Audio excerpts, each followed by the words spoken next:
Time for a little bit of silent horror, I think. Let's take a look at Kino's German Horror Classics. 4 classic silent horror films from Germany. I'm sure by today's standards, these ones have probably been replaced by better Blu-rays with more accurate title cards and better remastering and color tinting and so on. But this set is honestly pretty solid. I hope to get more of those classic Kino 2000s, 2010s kind of box sets sometime in the future. We'll actually take this one in reverse order, start off with 1924's Waxworks. I've talked about Waxworks at length on this channel. It was in my video last Halloween, A Trilogy of Terror, which talked about early horror anthologies, the kind of cornerstone of which was Eerie Tales, which has a lot in common with Waxworks and indeed several of the other films in this set, as it was also a German silent horror film. But Waxworks is fun, but behind the scenes things didn't quite work out the way they were supposed to. We get 2 actual, developed, fully fleshed out stories. Emil Jannings as the Caliph of Baghdad and Conrad Veidt as Ivan the Terrible. His eyes are the ones you see on the DVD case there. And then we get this weird pseudo-fantasy shorter scene with Werner Krauss, who we'll come back to in a little bit here, as either Jack the Ripper or Spring-Heeled Jack. And then the 4th wax figure in the museum is completely ignored. It's kind of a downer in that regard. You can tell that after these 2 really artistic, fancy first installments, to get this kind of cheapo 3rd one and not get a 4th one at all, it definitely kind of dulls it a little bit. But Waxworks is still good to watch, mostly for Conrad Veidt's performance as Ivan the Terrible. He absolutely owns the movie in that regard. Let's go back in time even more to 1920, The Golem. The Golem was one of the first horror franchises. There were several films made in Germany about the Golem, and some more for comedy, some more for horror, that sort of thing. But this one, the only surviving one, I think, of all those early Golem films, is actually really effective. Now today it's overshadowed by Frankenstein, and every single review of the Golem that you read is going to say the Golem was an influence on Frankenstein. Notice the similarity in the monsters and the way they walk and the way they act and their interactions with children and so on. So yeah, the Golem definitely was on James Whale's watch list when he made Frankenstein, and there are so many parallels between Karloff's monster and Paul Wegener's Golem. Paul Wegener also directed as well, so pretty interesting stuff. But the Golem is pretty cool in its own right. So as the Jewish ghetto in ancient Prague is about to be closed down by a decree of the king and all the Jewish people asked to move elsewhere, Rabbi Lowe, the leader of the community, opts to create a golem to impress the king and save the community, which he does. The golem is immortal with immense strength. As long as the crystal on its sternum remains there, it is unstoppable. And indeed, the golem saves the king and several of his followers. And the golem, as it turns out, was created with the help of a demonic force, the demon Astaroth, who's played by this giant sort of papier-mâché puppet head, and everything he says appears in smoke on the screen. It's a really cool scene. Definitely some good early special effects there. But soon Astaroth will have control of the golem, and he will use it to destroy the entire city. And Rabbi Lowe realizes this and tries to think of a way to stop this supposedly unstoppable creation, as the golem eventually gets sort of a mind of its own and can protect that crystal that lies on its chest from anyone trying to remove it. So the Golem, again, definitely a precursor to Frankenstein, sort of unstoppable creature that was created probably for a noble reason, but then, kind of goes berserk a little bit later. The Golem does have some very funny scenes. When Rabbi Lowe first builds him, he uses him to chop wood. There's a funny scene where the Golem goes grocery shopping, holds out the list to the clerk, holds out the basket, that sort of thing. Definitely played for laughs a little bit. Some good scenes involving the king, who at first is very skeptical of Rabbi Lowe, but then he shows him a scene of the wandering Jew from the past, and when the court jester makes a joke that causes everyone to laugh, the wandering Jew sends a curse forward in time to crush everybody in the castle, and indeed the Golem saves them by holding up the ceiling where everything else collapses around them. It's a pretty effective scene, I gotta say. And we also have some of those weird kind of angled sets and bizarre background matte paintings and things that we expect from German silent horror films of the day. pretty good overall. It hasn't quite achieved that classic status maybe that the next two films in this set have, but the Golem is definitely worth your time. It does have some kind of vague elements of the plot, like the character of Famulus, played by Ernst Deutsch, who was in one of my favorite movies, The Third Man, 25 years later, more than that actually, almost 30 years later. But, it definitely a few things that weren't quite touched on plot-wise, but I think for the monster scenes, in which Paul Wegener is amazing as the Golem, worth watching, and a lot of fun. Next up, a movie that needs no introduction, Nosferatu from 1922, a symphony of horror. Before we had Dracula, we had Nosferatu. I even have his beer can right here. 8% alcohol. You wouldn't want to drink too many of those in a day. But anyway, think about with Nosferatu everything we know about vampire movies and realize that this was the first kind of true blue adaptation of Dracula. A lot of the things we think of originated here. And Nosferatu's design, the character makeup as kind of this human-rat hybrid thing that, like, he probably was human at one time, but he's not anymore, shaped vampires forever. Characters like Peter in What We Do in the Shadows and Kurt Barlow in Salem's Lot all borrowed their design from Max Schreck's wonderful performance as Count Orlok, the vampire of the title. Is it a faithful adaptation of Stoker? Not really. It doesn't really carry much over from Bram Stoker's Dracula in the broad strokes, but it's Max Schreck's performance and F.W. Murnau's direction absolutely carry the whole movie. And some of the most iconic things, him rising out of his casket in the hold of the ship,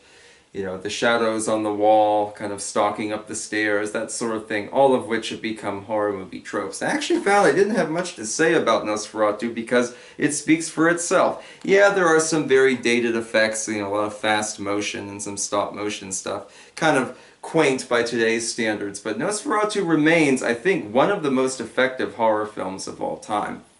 F.W. Murnau, who was taken from us much too soon, knew exactly what he was doing, and indeed there's a whole box set from Kino devoted to him. Someday I hope to get one of those. It could be a good subject for a video like this. But yeah, Nosferatu, if you haven't seen it, give it a try. I think you'll like it a lot, and best of all, as this is not a cheapo public domain copy, it has a custom, music score and everything like that. So Nosferatu, absolutely worth watching. And last but not least, another one of those classics, The Cabinet of Dr. Caligari. So, Dr. Caligari comes to town and gets a permit in the fair to show Césaire, the somnambulist, who sleeps all the time, but Caligari can wake him. And Caligari may or may not be using him to commit murders. And so it's up to our young hero to investigate all of this and figure out exactly who this Dr. Caligari is and what he's up to. So this movie is probably best remembered for Conrad Veidt's performance as Césaire, the sleepwalker, who could be summoned out of sleep and then goes around murdering people and carrying off women and so on. Indeed, Conrad Veidt, this is the movie that probably made him a horror star, so he could headline in things like Eerie Tales. You can see him on the box there. So Caligari is also known for its distinct kind of visual style, seen as an early example of an art house film. Everything is these weird painted backdrops and slanted angles and so on. Movies like Casino Royale, the 1960s version, would go to town spoofing it. The School of Dr. Caligari, everything's all slanted and painted all weird. Interesting stuff there. Although outside of Conrad Veidt and Werner Krauss's Caligari, the acting's not especially good, and the title cards try to be more weird than anything else. Again, there might be a more updated version that better explains things, but honestly, Dr. Caligari is absolutely worth watching. Werner Krauss comes off as something of an evil Doc Brown with his frizzy hair and his big glasses, and you can tell he's up to no good. And even the twist ending to the film, of which the often forgotten 1960s remake really runs with and kind of focuses more on that.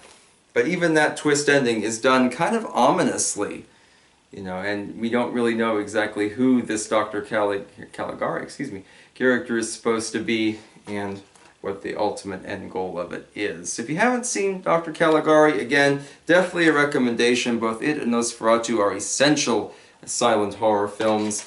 And the other two, The Golem's a lot of fun, and if you like Frankenstein, you'll definitely love it.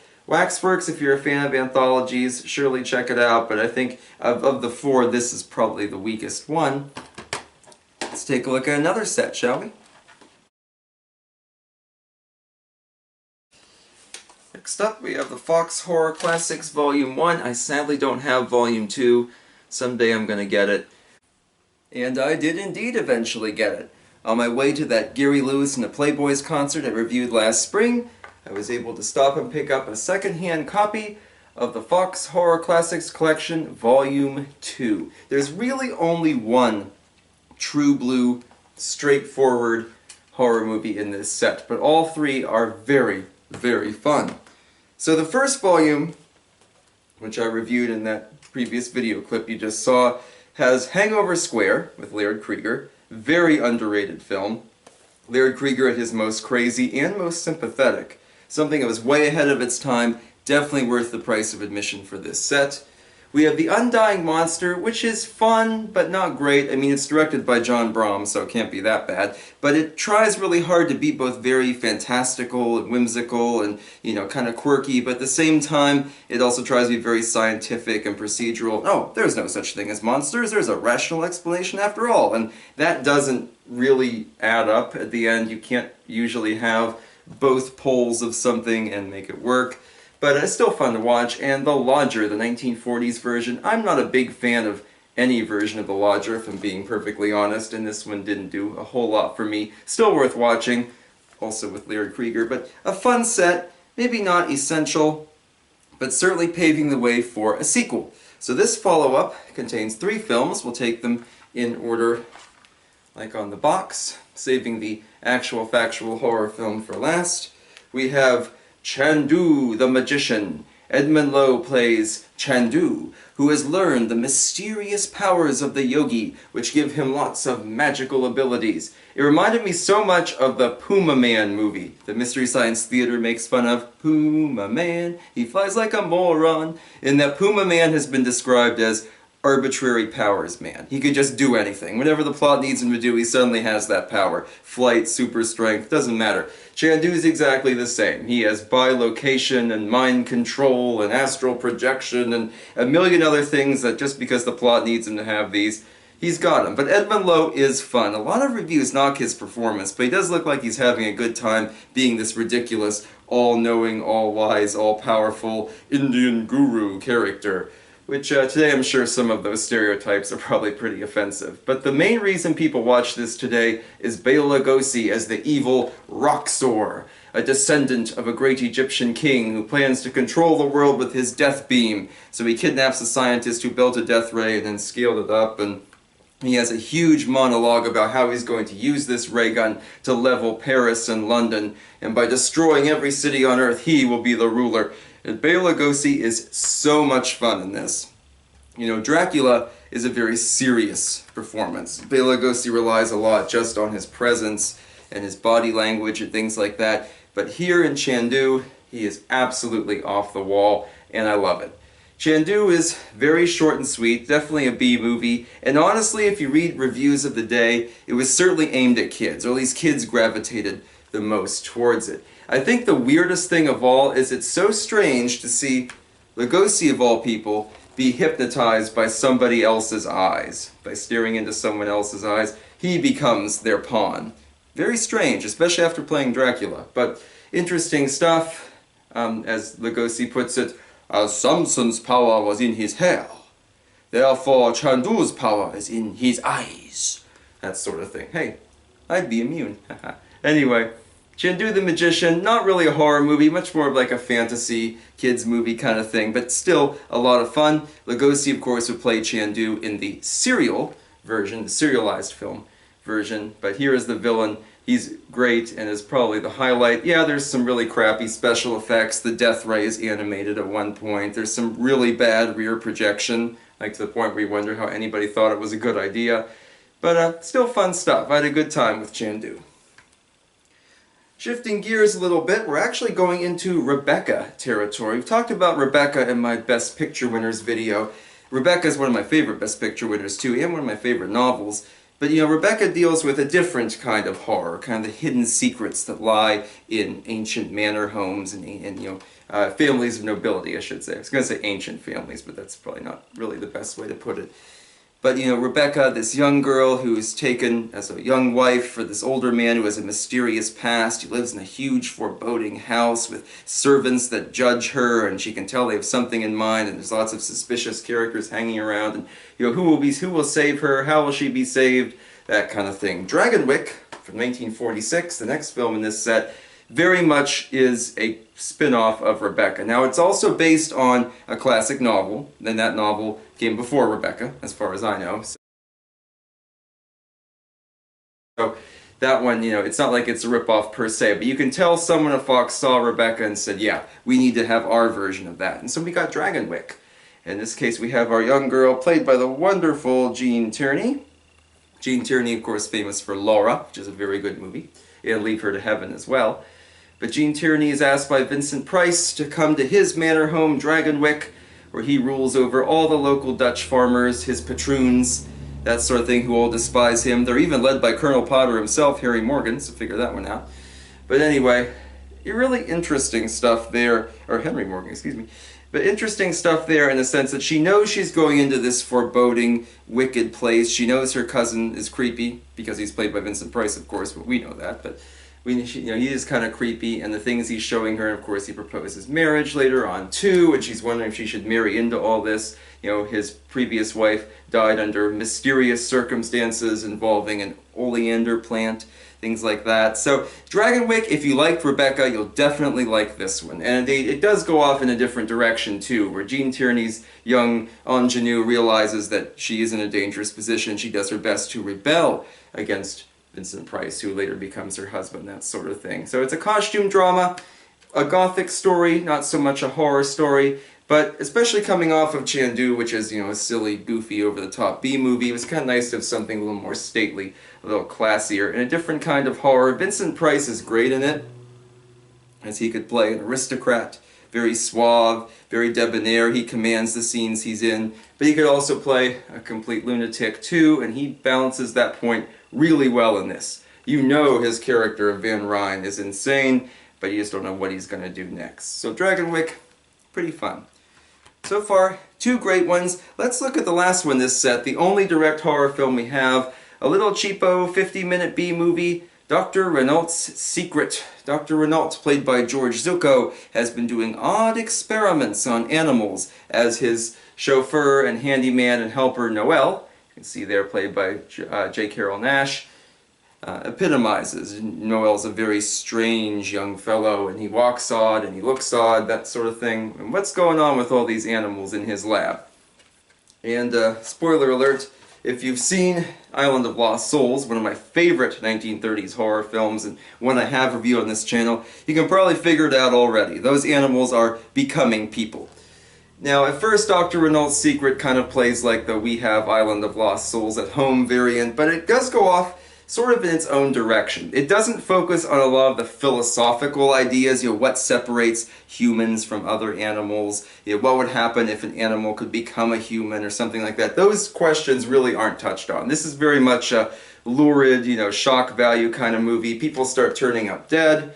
We know, of course, that Noel is extremely strong, and also will do sometimes as he's told and sometimes as his impulses guide him to do, as he tells other characters, I am from Java. And that's all he'll say. And it's very odd in that regard. Indeed, we do find out exactly what he means by that a little bit later on. But he's definitely a dangerous character with very clear presence. I like J. Carrol Naish. He was in all kinds of things. His last movie was the awful Dracula vs. Frankenstein. One of those movies that was so bad it's good. But he popped up in a lot of great stuff too. Beau Geste, Sahara, all kinds of really good movies. So seeing him here in a horror film, of which he did several, is always a plus, and his acting helps to sell it too.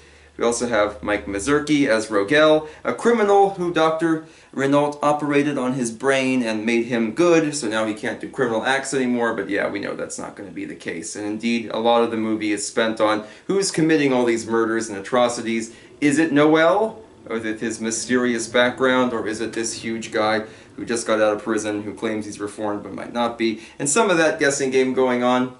We have Shepard Strudwick as our leading man. Those of you who like The Twilight Zone probably remember him. He was in that really crappy episode where he meets the little girl, like she meets her future self, that kind of thing. I'm not a big fan of that one, but he played the villain in that episode. I forget what it's called. But he's not particularly good here. But we do have George Zucco as Dr. Renault, and George Zucco is really good. He did the lead in a few of those cheapo 1940s horror films like Fog Island, which is a kind of a rip-off of And Then There Were None, excuse me.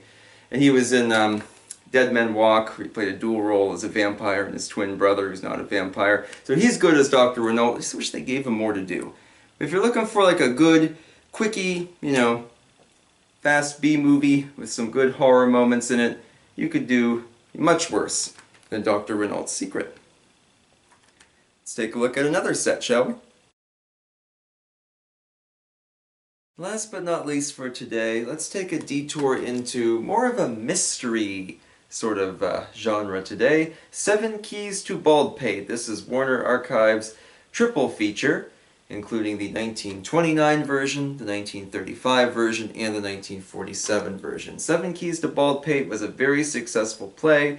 It was adapted into several silent films. I haven't seen those, and none of them are included here, but quite a few adaptations there. And of course these 3 sound adaptations. There was another kind of spin-off one in the 80s. And looking on YouTube, people and theater troupes are still performing this play even today.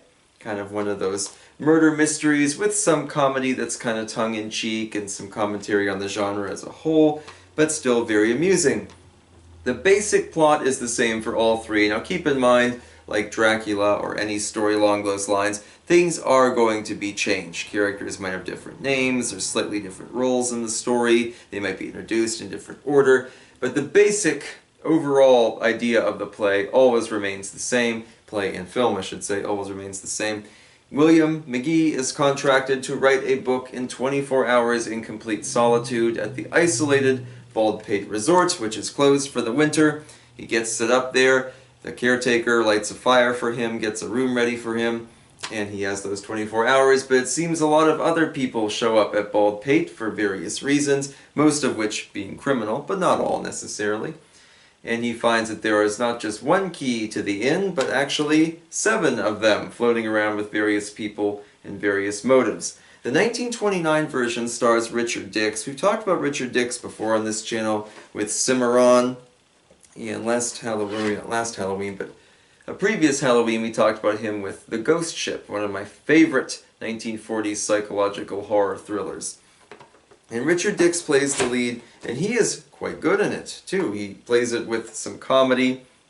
There's a scene where a gunman's trying to check his pockets, and he goes, "Stop it, I'm ticklish," that kind of thing. It's really funny, really cleverly done. His performance feels really lively and energetic, as opposed to some of those early sound films you talked about on this channel, where the leading actor is kind of, either playing to the back row or has no idea how to act in a sound film. Richard Dix is very natural and very, very good in the role, playing it with just enough comedy, but also some brains and some wherewithal too. I really like that. And the rest of the cast is pretty good in the parts. Some of them chew the scenery, some of them don't. Kind of depends. Again, 1929, early talkie. You don't know what you're going to get. It is very stagey, with one large set to represent the Baldpate Hotel. But I will say, it's a grand set. You can tell they spent a lot of time on it. They made it look as nice as they possibly could.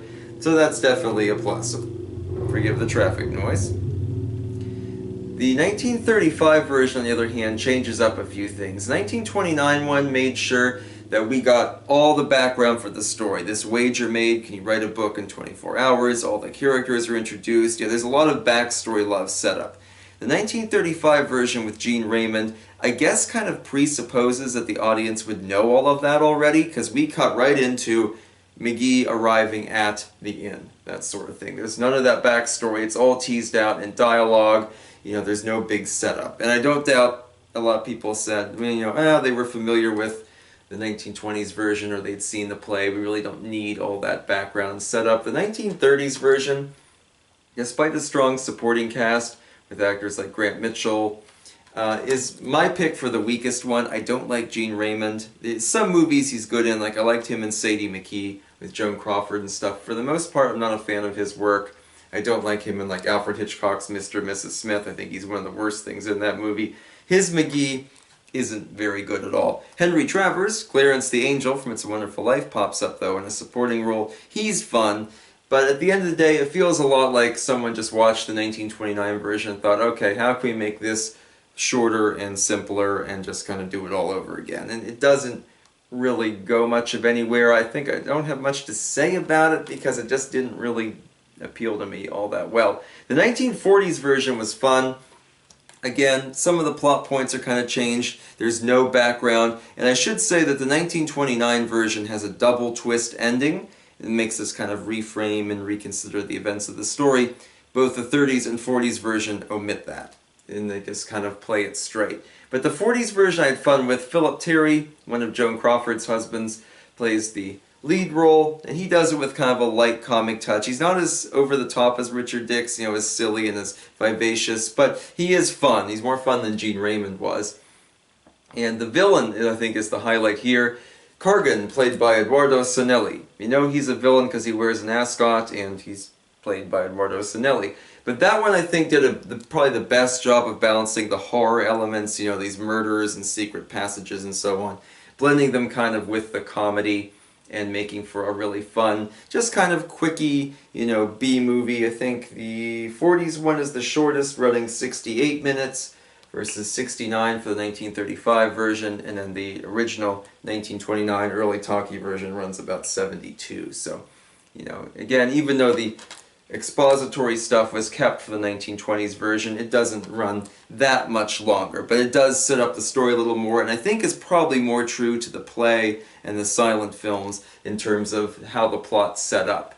You know, we realize soon that this isolated hotel is being used as some kind of crime-related racket. The original one has it as sort of like a stock swindles going on with these various gangsters involved. The 30s and 40s version go for more of like a jewel theft, insurance fraud kind of thing, maybe a little bit simpler. Not quite as many moving parts as another scam. I think that's good for today, my friends, but tune in throughout October for more fun horror movie reviews. I do hope to see you next time. Please comment some of your Halloween choices below for what you're watching this year. And as always, hope to see you next time. Don't forget to like and subscribe, and we'll see ya. So long.